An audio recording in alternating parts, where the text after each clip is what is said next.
লন্ডনের হিথ্রো বিমানবন্দরে তারেক রহমান, হাতে লাগেজ ট্রলি, পাশে সহধর্মিণী ডাক্তার জোবাইদা রহমান এবং কন্যা জাইমা রহমান। মাত্র কয়েক সেকেন্ডের একটি ভিডিও ক্লিপ, আর তাতেই যেন উলটপালট হয়ে গেল বাংলাদেশের রাজনৈতিক সমীকরণের দাবার ছক। আজ ২ ডিসেম্বর, মঙ্গলবার। ঘড়ির কাঁটা তখন দুপুরের ঘর পেরিয়েছে মাত্র। ঠিক সেই সময়ই সামাজিক যোগাযোগ মাধ্যমে ঝড়ের বেগে ছড়িয়ে পড়ে ভিডিওটি। নেটিজেনদের টাইমলাইন থেকে মেসেঞ্জার, সর্বত্রই এখন একটাই আলোচনা। তবে কি দীর্ঘ ১৭ বছরের নির্বাসিত জীবনের ইতি টানছেন বিএনপির ভারপ্রাপ্ত চেয়ারম্যান? ভিডিওতে দেখা দৃশ্যটি অত্যন্ত নাটকীয়। তারেক রহমান বেশ দ্রুত পদক্ষেপে বিমানবন্দরের টার্মিনাল ধরে হেঁটে যাচ্ছেন। তার পরনে ফরমাল পোশাক, কাঁধে ঝোলানো ব্যাগ এবং চোখে মুখে গভীর চিন্তার ছাপ।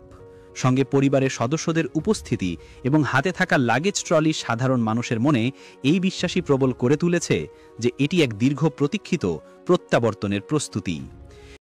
Likey